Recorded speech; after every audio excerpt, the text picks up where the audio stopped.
This is Neurodivergent Faith, a podcast exploring the sacred beauty and honest challenges at the intersection of neurodivergence and Christian faith.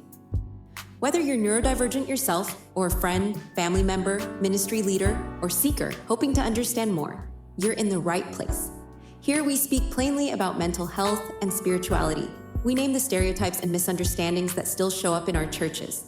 We ask hard questions and resist pat answers. We listen to the lived experiences of neurodivergent Christians. Here we learn and grow together.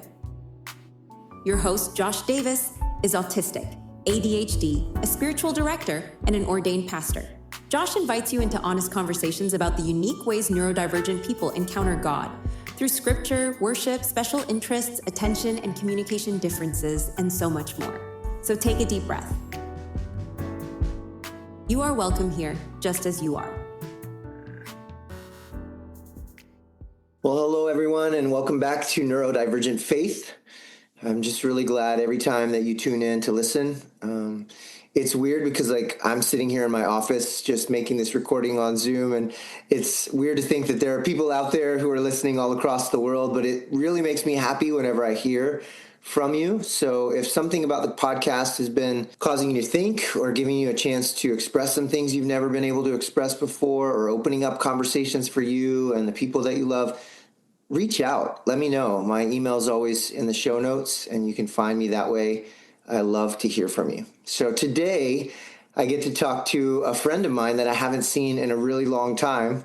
2008, I met Jordan in Honduras, and we were talking just a minute ago before we started recording, and that was long before either of us had any idea that we were neurodivergent, and a lot of life has happened since then. So I'm excited to catch up with Jordan a bit and to hear her lived experience. I think some of you will resonate with it, and we always benefit as we just consider the different nuances of what it is like to be human and what it's like to be human with an ADHD brain, which we'll talk about some today. And I think we'll even talk a little bit about PTSD, trauma, and parenting, and all the things. So, Jordan, welcome. I'm very glad to be here. Very excited to share a little bit of my story. Yeah, thank you. Can you just maybe take a minute to introduce yourself? Yeah, so like Josh said, my name is Jordan Rios, and live in North Florida. I am single mother of 7 children, and their ages are 11, 10, 9, 7, 5, 3, and 1. 4 boys and 3 girls. And before I go further, I know that's going to generate a lot of questions, because I know every time people hear 7 children, I always wanted a big family from the age of 4 years old. And God gave me my dream, and I'm very thankful for that. And there's a lot to unpack there just with, we'll get there. But recently divorced. I've been separated for 2 years, recently got a divorce. Now a single parent. I teach ESL, which is English as a second language, as my career in public school. I'm going into my 12th year of teaching. I'm 38 years old, and struggled with various forms of mental health diagnoses from the age of 16 until now. Done different types of medication and therapy. However, struggle with misdiagnoses. Grew up in the evangelical church from a young age. Done a lot of missionary work, which is what led me into ESL. That trip to Honduras is the trip that led to everything I have in my life, because after that trip, I decided to learn Spanish. Learning Spanish led to ESL. Teaching, that led to me going to college to get my teaching degree. In that time, I met my children's father, my now ex-husband, that led to a marriage and 7 children. Moving to Florida and going through my divorce led to me coming to a place in myself that I realized that something doesn't make sense, which led to, in the last 2 years, me realizing that a lot of these diagnoses and things didn't make sense because they weren't accurate, that I'm dealing with adult ADHD and PTSD from my childhood, which makes healing all the more interesting and all the more problems to solve. And I just love self-awareness. I believe that with self-awareness, you can do anything. And I make that just one of my very core values. And that's how I survive having 7 children, being a single parent, all the overstimulation that goes along with that can't go away, for at least for a while, and ADHD without medication. That is a really good introduction and gives us a great glimpse into who you are and a little bit of the trajectory of your life. Two questions. One, people are immediately going to go, that's not a North Florida accent. Okay, so I grew up in South Georgia, and this is so funny. Like I tell people, very, very rural South Georgia. No, no, no, not North Florida. I moved to Tennessee when I was 19, but South Georgia, when I was growing up, people would say, "You are so country," and I'd say, "We're in the middle of a cornfield, aren't we all?" They're like, "No, you're more. You're like really extra." So I tell people all the time, I'm a Georgia peach. I live 8 miles from the Georgia state line. I did live in East Tennessee in the Knoxville area for 17 years before moving down here. Other thing I wanted to bring up is you told me before we started recording, 7 kids, you were pregnant every year, at Yeah. some point every year, but between what years? So every year, I was pregnant every year between 2013 and 2023. So 10 years. I had 7 kids in 10 years. I did have one miscarriage in there, but yes, 7 years, 7 kids in 10 years. And I breastfed every single one. And I was a teacher, like working at the same school system throughout all of it, and in a very unhealthy marriage, high functioning, depressed, but I did what I had to do to survive. And there. Wow, that sounds like a couple of things. One, it sounds like a lot of overstimulation, and Yes. number two, it also sounds like a lot of resilience. And I'm sure your ADHD creativity and your ability to like switch gears from Mhm. this to that really came in handy throughout that period. But I'd like to rewind a bit and ask you, what was it like to be diagnosed with ADHD in your 30s? Mhm. After a lifetime of mental health struggles and mental health misdiagnoses. What was that like? It took me a long time to get there. The biggest thing that made the biggest shift out of, because I figured it out myself. Yeah, But when I figured it out, it was like it had been staring me in the face the entire time. yeah, It was liberating and at the same time a grieving process, because part of me was like, I wish I'd known this sooner, yeah, but then I wouldn't have been able to fully know it and fully live in it in a way that felt supportive if I'd skipped any of those steps along the way. So I've learned one of my greatest tools, emotional management tools, if you want to call it, is self acceptance, and really accepting the good and the bad together and holding space for limitless multiple feelings at the same time, and multiple, I guess, for lack of a better word, truth or realities at the same time. Because at the same time, I'm sad for the things that could have been, the things that I could have experienced had I had more support, yes, and had I not had to chase this down for years before I got it. And I'm also sad for the things that I had to endure along the way, various forms of spiritual and religious abuse, even at well intentioned places and people, sure, abuse in my marriage, abuse in my childhood that should have never happened. But as an adult, I learned, like you said, the resilience was huge. And I know ADHD is a part of that. Like that's not something that neurotypical people would even want to do. yeah. But at the same time, it was wonderful because I got to know myself. And sometimes getting to know yourself, my most important relationship is one that I have with myself. Yes.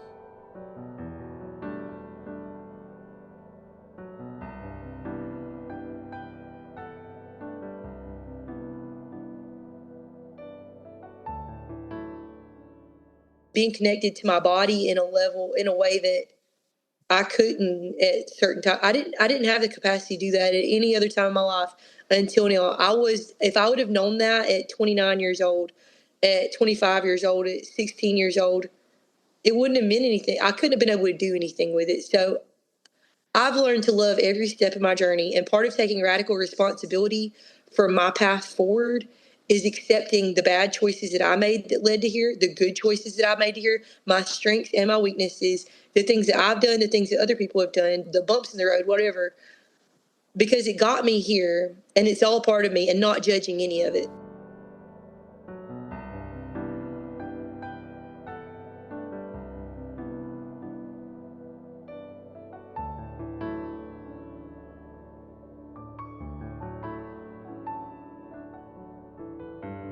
That's really rich. You're packing a lot of truth and a lot of goodness into a few words, and I really respect that and admire that. And I heard you say like it was liberating to understand your brain, and it was also a grieving process at the same time, and learning how to hold both of those. And there is space inside of us. As humans, we were created with the ability to feel more than one thing at a time, but learning how to process that and learning how to hold space for that is a challenge, because we don't learn that intuitively, and we're taught how to deal with our emotions by our families of origin and our parents growing up. And if our parents didn't know what to do with those emotions, then we won't know what to do with those emotions until we learn it from somewhere else. Yeah. I'm curious for you, like, what messages did you receive as a kid or as a young adult, whether they were spoken or unspoken, about who you were and what was possible for your life?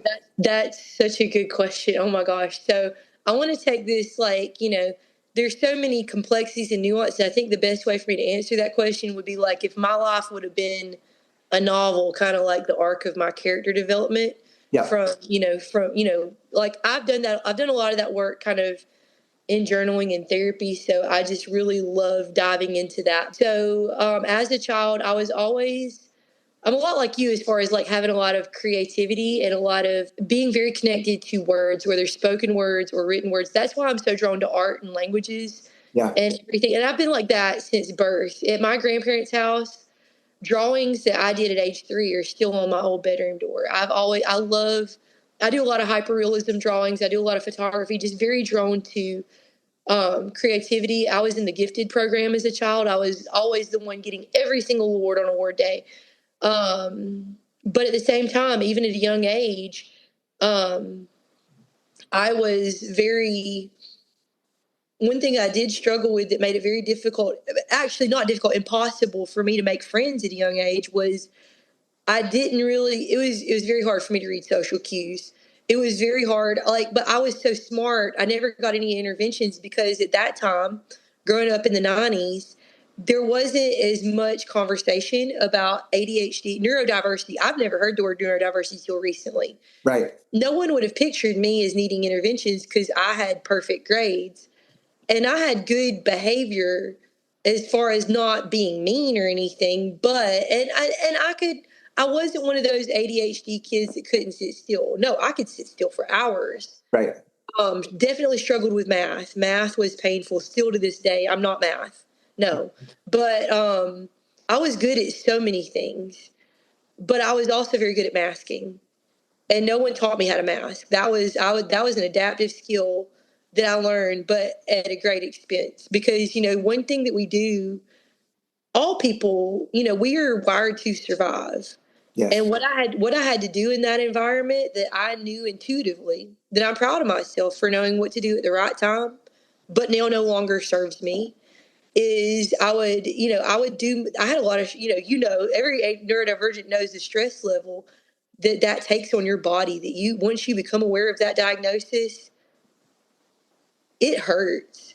Yeah. It physically hurts because that weight that you've been carrying, you didn't know you were carrying it the whole time. And all of a sudden that pain that you've been blocking, you feel it. Yes. The only way out is through. You can keep carrying it and avoid the pain, or you can feel the pain because what's coming up is going.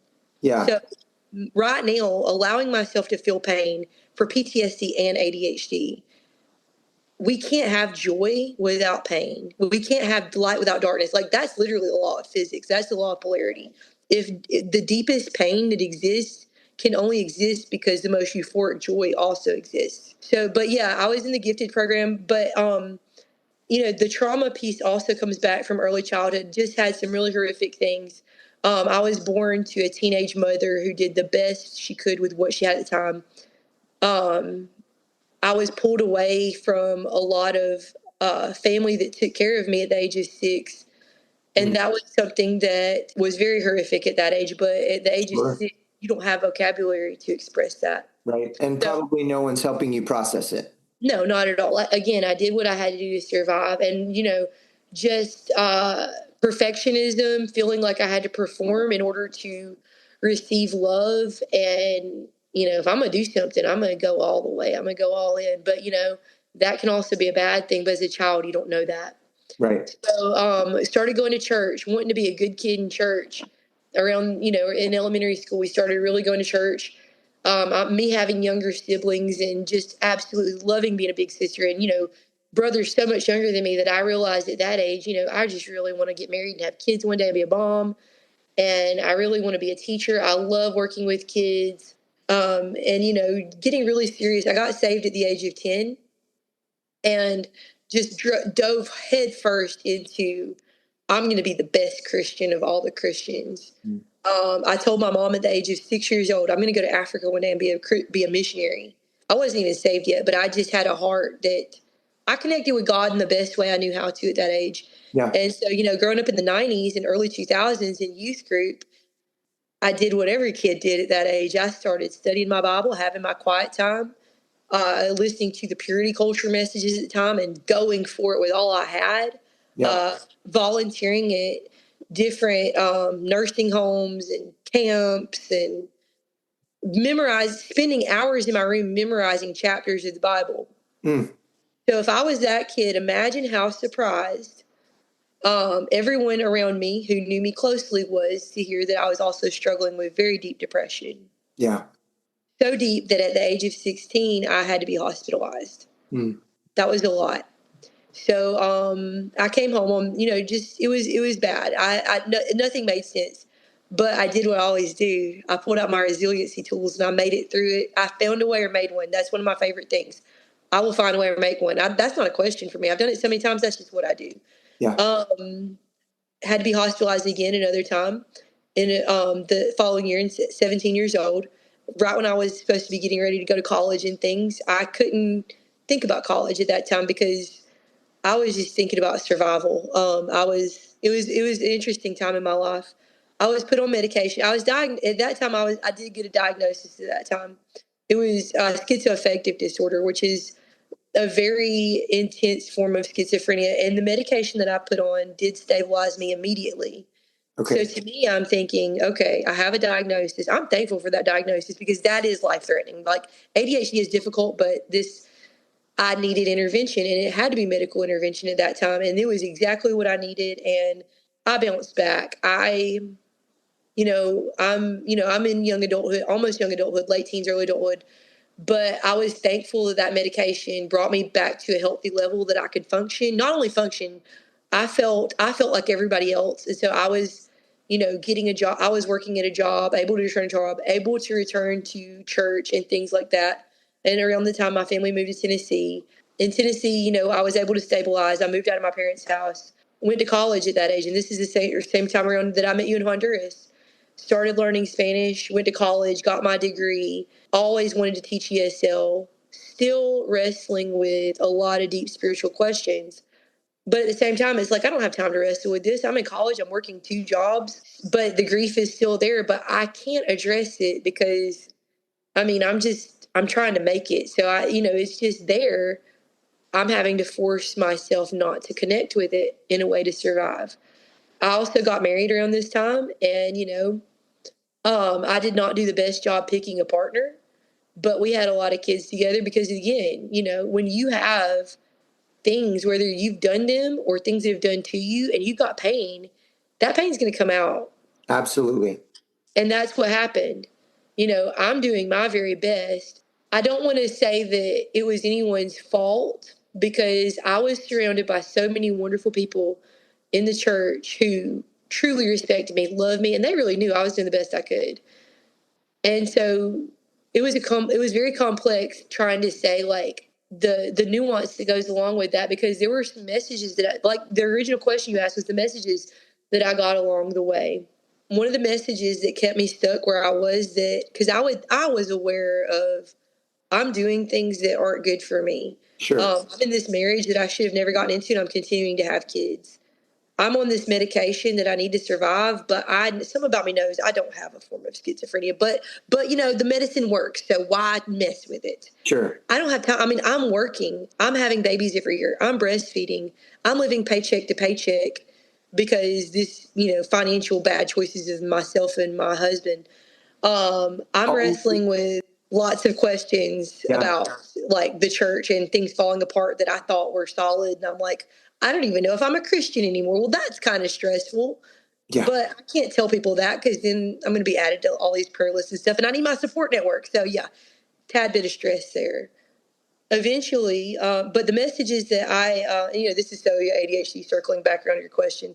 Nobody Perfect. cares. Nobody who's listening to this podcast cares about that. That's exactly right. They're vibing. Okay.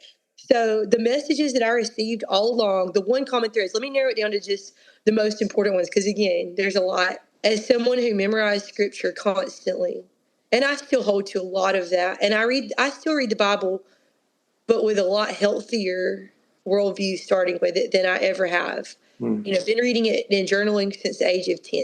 Yeah. That's a long time. That's 28 years. The messages that I received that kept me in a place of painful stuckness and not growing and just doing outward things but no inward transformation was a verse in Proverbs that says the heart is deceitful, or no, I don't know where it is. I can't remember where it is. The heart is deceitfully wicked and beyond cure. Who can know it? Yeah. And, just basically that was one verse, but then also just not trusting your heart, not trusting your body, being crucified with Christ, beating my body and making it my slave. Just this undertone of there's the spiritual part, which is you do things, getting track booklets. A baby Christian, new Christian does spiritual disciplines. You pray, you read your Bible, you memorize your Bible, you worship at church with other believers, you serve at church, Mm-hmm. and the really elite serve as missionaries. Right. I did it all. Yeah. And not that there's anything wrong with any particular thing that is on that list. I still do a lot of those things. No missionary work because I got 7 kids. That's in the past. Glad to have experienced it. I went to Honduras 6 times, Zambia, Botswana, went to Mexico. Wonderful, life-changing. Not everybody gets that experience. Considered career missionary work, but that was not what God wanted for me. But I will say this. The problem with that, there's 2 problems. Number 1, it is completely surface level. Problem is that it's not too much, it's that it's not enough. And I did it all. I've met very few people who did more than I did. Yeah. But who are you being? There's the doing energy and there's the being energy. And I'll tell you right now, what I was being was a big ball of stressed out nerves in survival mode. I did all those things at the expense of my healing and my peace.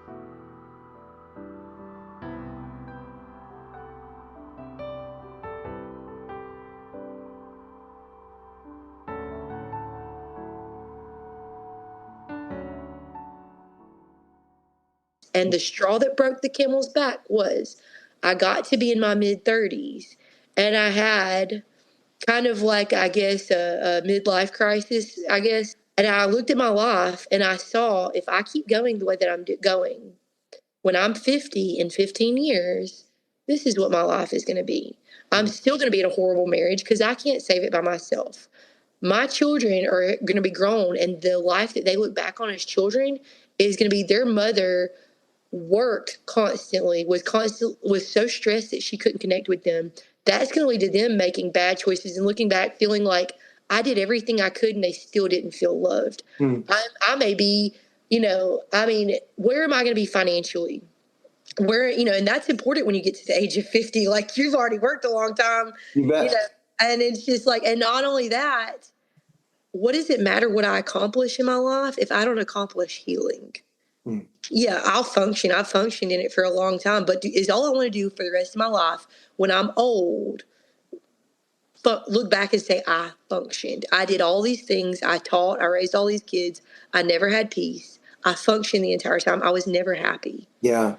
Did all the spiritual disciplines and outside. What's more important? My outward appearance to other people, the masking I did to fit in at the expense of my peace.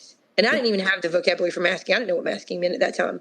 So there's that, and so I had to make a lot of changes at that time. Let me tell you about the changes I made. Oh, go ahead. Hang on just one second, because what's coming to my mind even as you're talking is a verse that's been really important for me in the last, I would say, 5 or 6 years, because I really resonate with you in terms of like, if this is what it takes to be the best Christian, then I'm going to leverage all of my resources to be Right. the best Christian, because I also learned that that's how you belong, and that's how Yeah. you get attention, Yes. and that's how you get love, right? And if that's how I got love from my family of origin, then that must be how it works with God. I made all of those connections. But this verse came to me maybe 5 or 6 years ago, and I saw it in a different light than I had ever seen it before.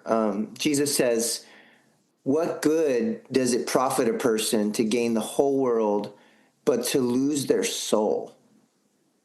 And I used to think of that in the context of like the way it was preached in the churches I was in growing up. It was just all about salvation, like the Mhm. salvation of your soul. But that's actually, when I read it in the context that Jesus was speaking, that's not what Jesus is saying. Jesus is saying, like, you can lose your own soul by doing all the right things and gaining all the good opinions of the people around you and all the gold stars in your Sunday school class and all the ministry things, but you can lose your own soul. And Jesus actually cares about my soul, and Jesus cares about your soul. And so I'm hearing you working through this process, and now you said, okay, I have to make some changes in order to not just live my life and look back and go, well, I functioned through my whole life, you know? So tell me about that. Tell me about the changes that you made.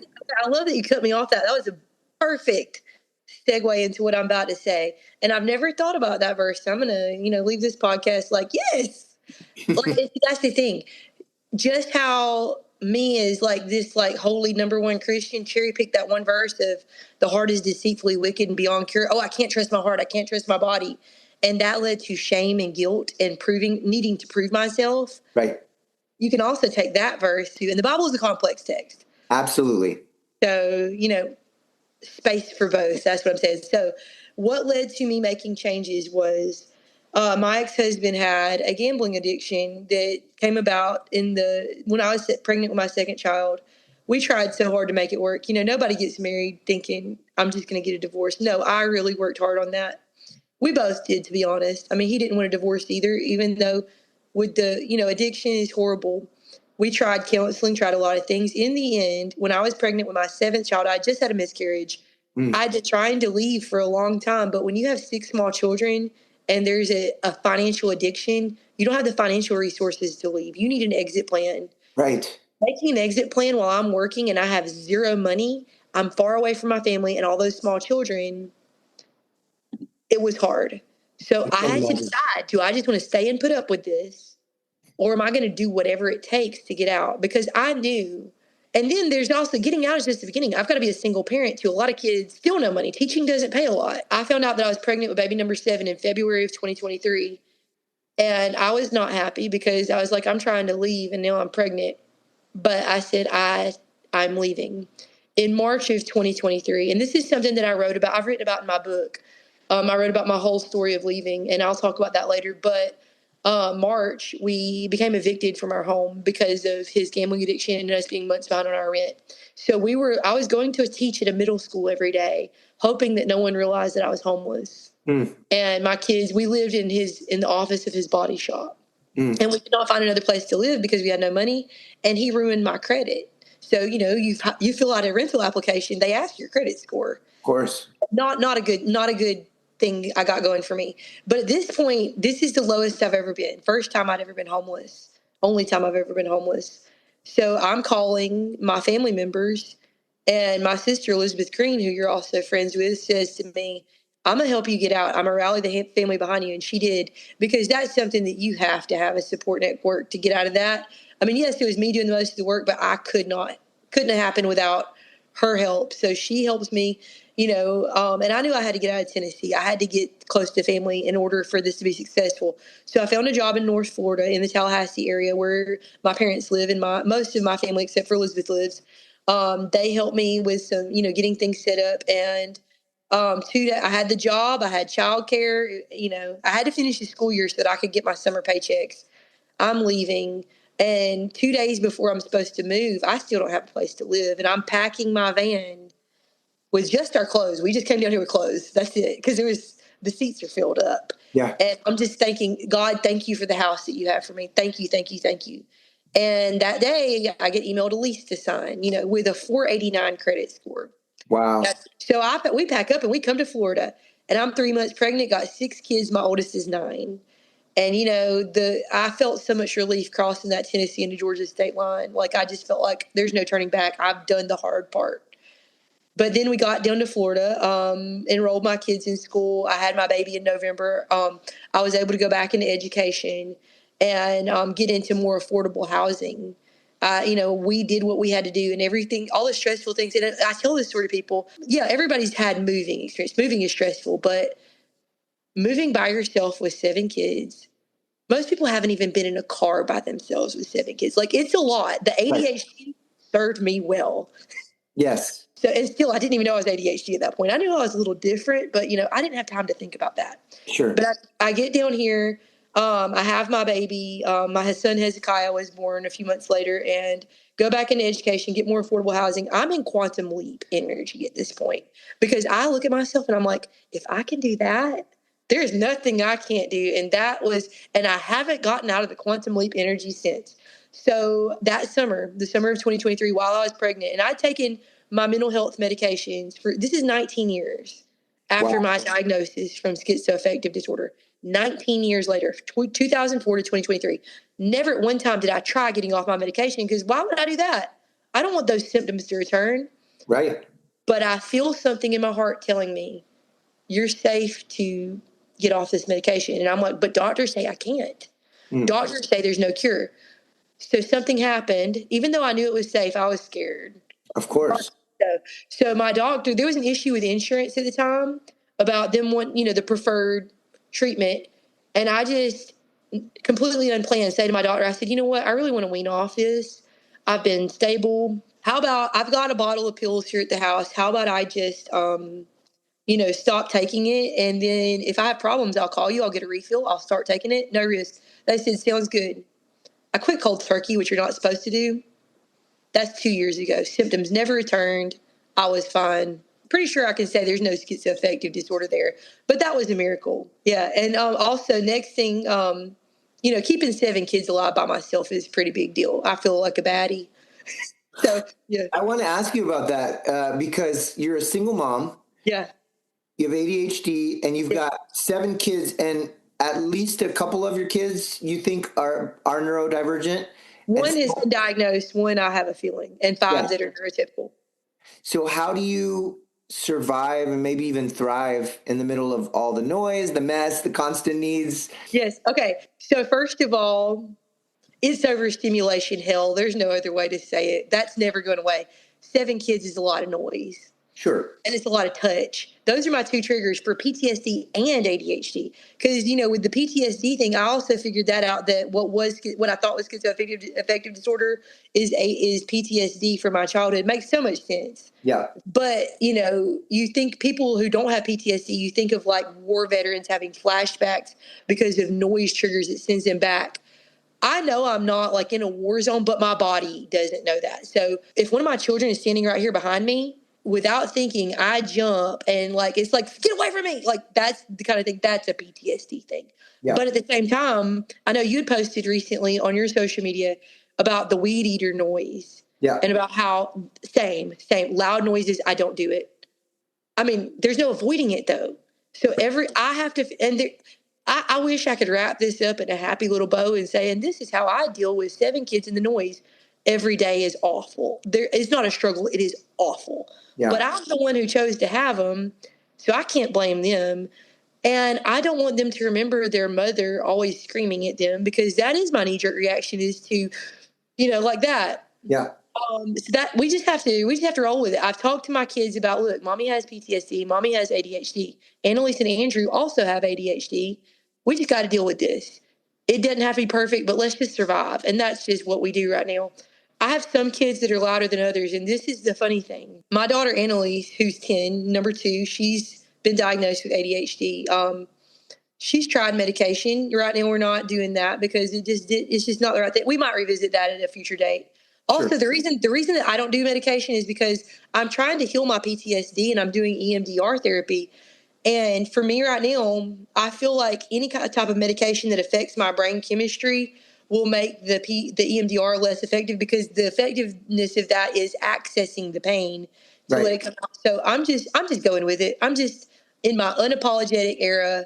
I'm forgiving myself and moving on and not wasting brain cells on solving problems that right now just don't have to be solved. It's fine. It's fine to be messy. I don't care.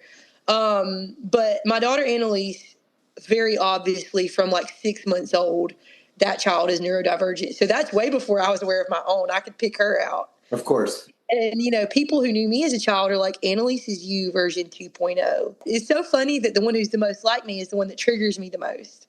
And that's pretty common, actually. Yeah. She enjoys it. She enjoys it so much. And I'm like, that's what I could have been as a child if I didn't have the trauma. Right. Good to know.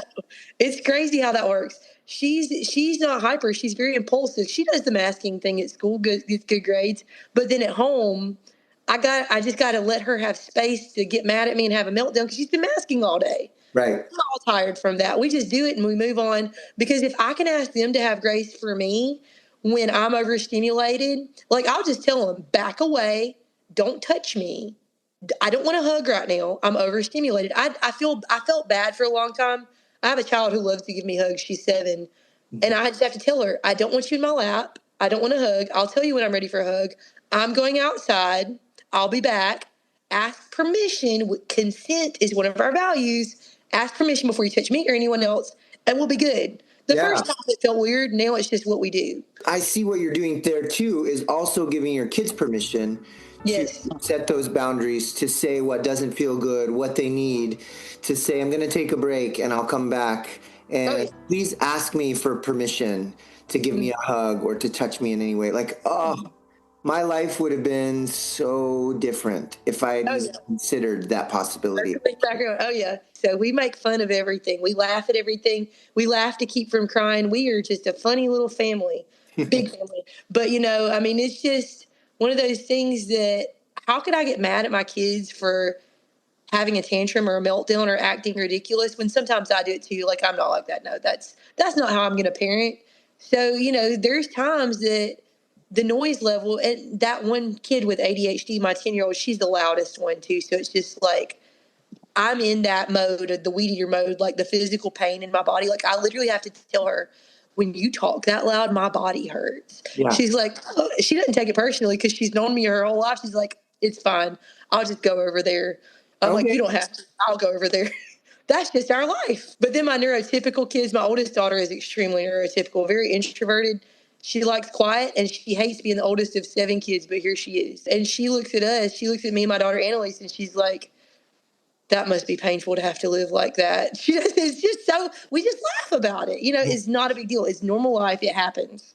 Yeah. And I like that. They're accepting of all people. And then she comes home and she does all her classmates. She can pick out the ones that are ADHD, and she kind of does little case studies on them, and we talk about it. Well, your kids are getting to realize too that each person is unique and different and has different needs, different sensitivities, different limitations, different strengths, right? And that's actually a really powerful message for them too, to be able to recognize the beauty in the differences of the kids in their classroom, and to recognize too that like we can find ways to communicate and to talk about our different perspectives. And even if they don't always get along, if the perspectives, like I have a child in my family who, one of the things that really helps them regulate is to make noise and echolalia and to repeat phrases or to sing these really shrill melody lines over and over and over again.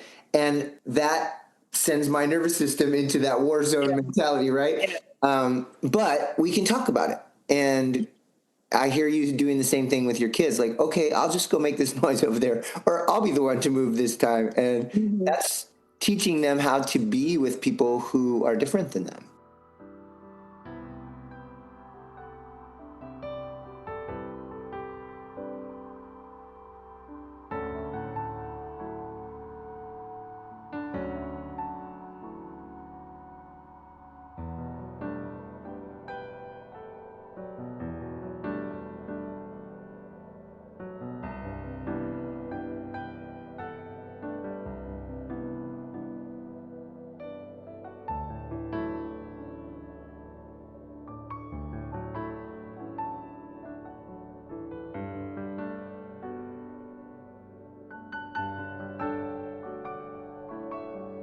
they're not going to know anything different. They're going to grow up thinking that's just what you do. It's not something bad. And I love that. Wouldn't that make a difference in our world if more people knew how to be with people who are different than them? Absolutely. Oh, gosh.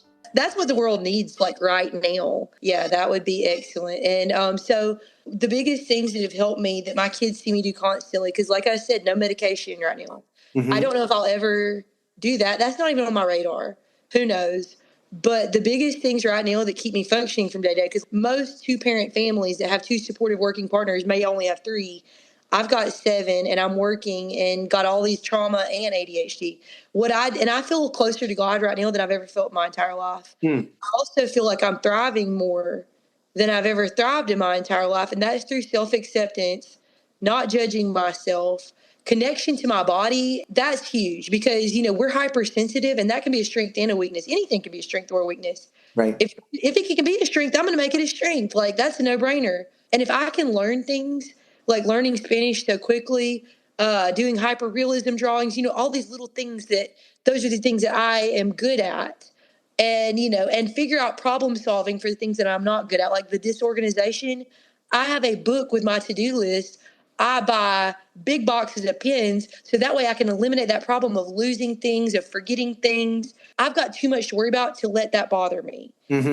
So choosing what I let bother me, and then if it does bother me, solving it as quickly as possible. To me, that's what my leadership is. I lead myself so I can lead others. But there's certain things that I have daily practices, and not separating the spiritual from the daily life. Like, it's just all spiritual. Yes. That's a mindset shift. The spiritual practices are meditation has changed my life. It's free. I do it by myself. The biggest thing is just getting my kids to leave me alone so I can do it. Sure. I literally tell them, I'm like, I'm going to meditate for 20 minutes. Leave me alone. Now, I might come back in here and there's a big mess somewhere. Somebody's pulling hair. But that's a non-negotiable for me, or doing it after they're in bed. So, silent meditation deeply changed my life. And so now my kids are like, can I come meditate with you? So I didn't plan that, but sure. That's what happens when they see you doing. I want my kids to understand that self-care is normal and it's not optional. Right. It's what you do as an adult, as a child, as an adult. And it can be different for everybody, but you shouldn't apologize. You shouldn't ask permission. You shouldn't wait for approval. Just do it. And as women, a lot of times women have a harder time doing that than men just because of cultural conditioning. No, you just do it. You don't wait. You just do it. And you move past whatever conditioning you have. And then you look back and you realize that wasn't so bad. I'm just going to do that again. And that's what I did. And journaling. So journaling, that's a non-negotiable for me. And again, I have 7 children. I work full time. I work 2 jobs. I don't let one day go by. In 18 months, I've missed 3 days, non-consecutive days journaling. Very important. And nobody reads my journal because it doesn't make sense. And I don't want it to make sense. It's mind vomit. So therapeutic. Those 2 things. Also exercise. And for me, that's running right now. I never liked running. So a year ago, I was 80 pounds heavier than I am now. I've lost 80 pounds in a year because of running. Wow. I hated running. But on August 1st of last year, so almost exactly a year, I signed up for a half marathon and started running that day. And that was something God told me to do. I knew that God was telling me to run, and I just did it, and I never run. I signed up for a half marathon. I started waking up at 4:00 in the morning because Florida's hot, running from 4 to 5, getting my kids ready for school, and just doing it. And that gave me a lot of confidence too. I couldn't have done that when I was high functioning depressed in a marriage that I shouldn't have been in. One promise that I made to myself that has helped me in every area of my life as a neurodivergent adult who is also a Christian: I will not remain in any relationship, job, friend circle, or institution that requires me to abandon myself. But it starts here. It starts in what you believe about yourself. Change the belief system and everything else falls into place. But if you try to change your habits and you're still in that energy of doing instead of what do I believe? Am I living in integrity with my beliefs? Do I need to change my beliefs? Everything else will line up, and you will surprise yourself at what you do, and you won't do things at the expense of your inner peace. And that's what I'm experiencing right now. Yeah. Wow. That's so good and so rich. And one of the things that I'm hearing kind of underneath what you're saying is that as you have learned to care for your body, care for your mind, care for your emotions, your heart, you're actually also realizing and sensing that God cares about your Yes. body. He's the one who led you to start running. God cares about your mind and your heart, and God cares about those things that are important for your life and for you to be you, for you to just be who you are. I feel like when you talk about integrity, so many times, like, we say we believe God loves us, right? And Mhm. then we treat ourselves like trash. Yes. And it's really impossible in that kind of disintegrated life, Yeah. impossible to actually know and receive the love of God if Mhm. we are fighting against the way God is treating us. We're fighting against that by treating ourselves in the opposite way. And so part of what I hear you doing is you're aligning with God's care for you. And as you're doing that, you say, for whatever reason, I feel more close to God now than I have in my entire life. And that makes sense to me as I'm listening to you. And then hearing you say, I'm not going to stay in anything that requires me to abandon myself. That's a promise I made to myself at all costs. Yeah. That's integrity to me. Hmm. And another thing I want to add to that is talking, exactly what you said about God's love for me and my love for myself being in alignment and not being in conflict. Growing up at the era of church history in which I grew up, got a lot of messages, some explicit, some implicit, that all, oh, this is too much. This isn't psychology. This is the Bible. And, we got to deny ourselves and take up our cross and follow Jesus. And a lot of the messaging I got, some of it explicitly being told, is that you can't love yourself. You're full of yourself. You've got to let go of all those things. Doesn't matter what the intentions are. No, that's not the Jesus that I now follow. But at the time, I didn't know better. And I did follow that. And that led me to over functioning, over performing in the past, eaten up by guilt. I was living a double life. And that's sad, but I did the best I could with what I had at the time. And now I'm out of it. And I'm never going back to that. Yeah. And somehow my faith is still intact, but it's very different. There's been times that I was just like, can I even stay a Christian? Like, and that kind of scared me. And I'm like, you know what? God has got this. The God that I know, I don't know all the theology behind that, and I don't have to. I can I can trust my body on this and let my brain have a rest. Mhm. And that's empowerment to me. But I truly believe, and this is coming from someone who has struggled with severe depression, anxiety, suicidal thoughts, who's been high functioning depressed, who's been in an abusive situation, and who is now not on medication, is thriving. The best medicine you can ever give yourself is not Vyvanse, is not Abilify, or the things that we take. Not that there's anything wrong with that or you have to tell anybody, and you get on that if you need to. The best medicine you can ever give yourself is self-love. Mhm. Self-love is the best medicine. And with self-awareness, I truly believe there is nothing that you can't do if it's in alignment for you. And if you want to do it, like, do you want to do it? Are you doing things that you feel like you have to do, but you don't want to do? It's like that Bob Newhart sketch on Saturday Night Live on YouTube. He's like, just stop it. Just stop it. I have to tell myself that sometimes.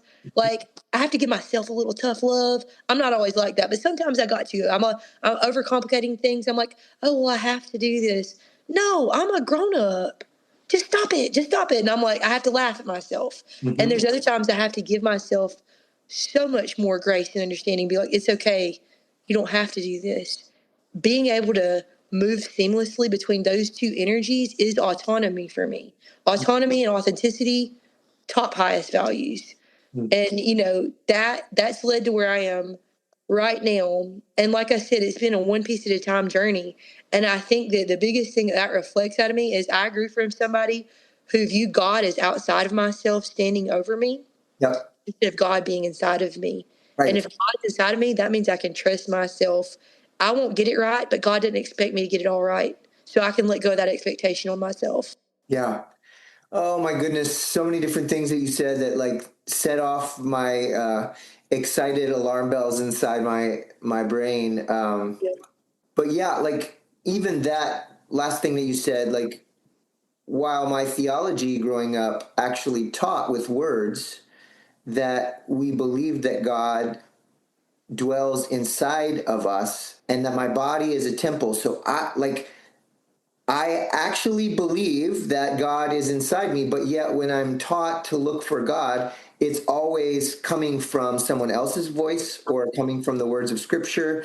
And God speaks in those ways too, but it was denying this reality that actually God is in me as well. And I can access God in the temple of my own body and not always from outside.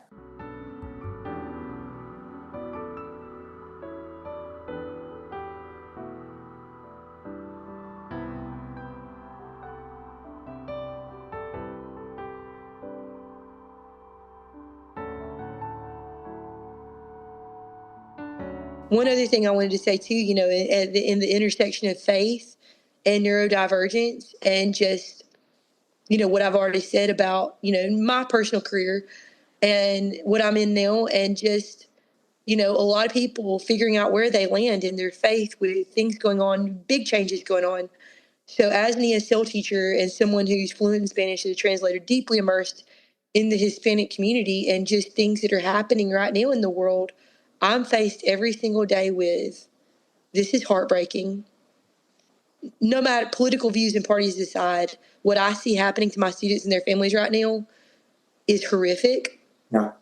Yesterday, I spoke with a father who is currently at Alligator Alcatraz. I spoke with him on the phone, and I had to go about my day. I had to go home. I had to clean my house. I had to get ready for the school year. That's a lot to hold space for, and not knowing and uncertainty. But I still have 7 kids who rely on me for everything. I'm all that they have. Mm-hmm. So I have to go to school every day, interact with members of this community that God called me to this role in 2008 in Honduras. I didn't know it was going to be this, Right. but God called me to teach ESL, to diversity, to empowering students. And I have had the privilege of teaching so many students over 12 years. I'm now at the point that I've taught students when they were in 2nd grade. They're now in adults in college. And I was their ESL teacher for years. I've been doing this a while and I love it. But if I had not taken the time to work on myself, I didn't know all this was going to happen, that 2025 was going to be unusual and stressful on all of us. And we still don't know what's going to happen. If I had not taken the time to work on myself and to build a capacity for something, not knowing what it was, but doing it for myself and no one else, Yeah. I wouldn't be able to meet the emotional needs of myself and my children and go out every day and serve the community that God has called me to serve with the gifts he's given me, that I love, that I would do day in and day out for $1 a day. I mean, if I could pay all the rest of my bills and still come home to the stress of an overstimulation hell house and children that I love more than anything. Mm-hmm.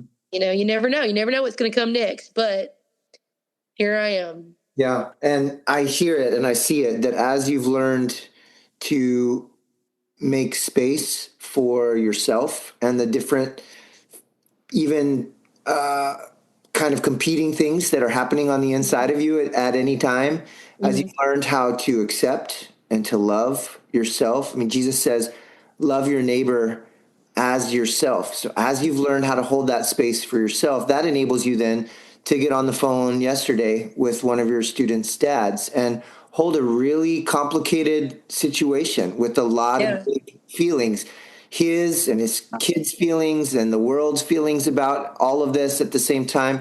And you can do that because you've learned how to find that space inside of yourself. And I just see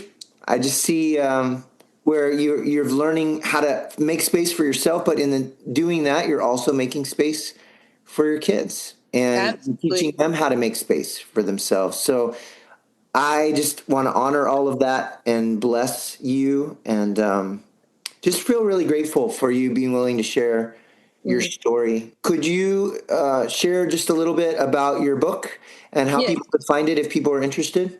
Absolutely. So my book is on Amazon, and I can send Josh a link to put, in the show notes or wherever. So I wrote that book, published it a year ago, a little over a year ago, in February of 2024. The book is called The Thriving Single Mom. It's a quick read, just a little over 100 pages. It's a memoir. And I wrote that book in real time. And it's my story of a lot of things I've shared today.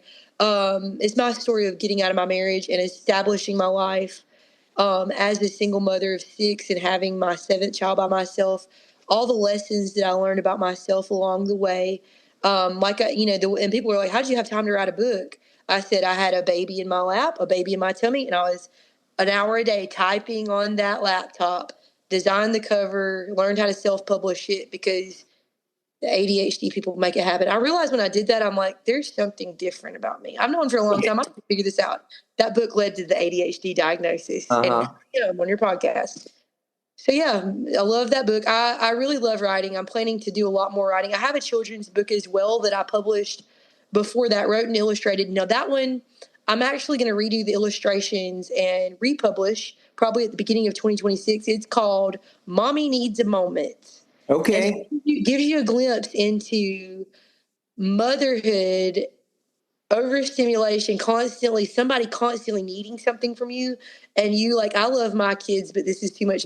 It's a children's book. Read it to your kids so they can get a feel for what your experience is like and laugh about it together. That's good. Yeah. So for those moms who are listening, who need a moment, maybe this is your permission to take that moment that you need and to help your kids realize that it's not selfish and it's not wrong and it's not unholy in any way to take the moment that you need, and to teach them how to make that space for themselves.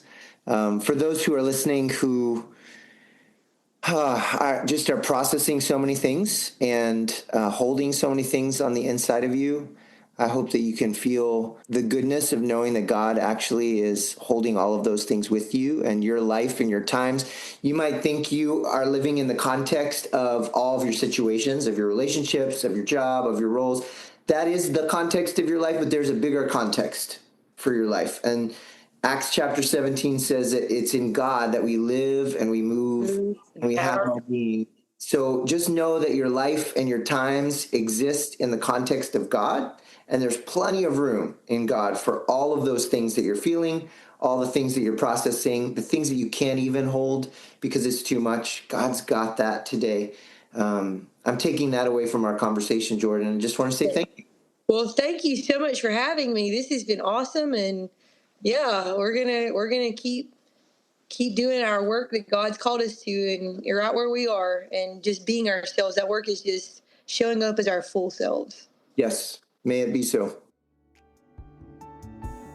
Thank you for joining us here at Neurodivergent Faith, a space where you don't have to mask or explain, where your real questions are welcome and your presence is enough. If today's episode stirred something in you, if you felt seen, challenged, or comforted, we'd love for you to share it with a friend, leave a review, or simply linger with it a little longer. You are fearfully and wonderfully made in God's image. May you know that full well.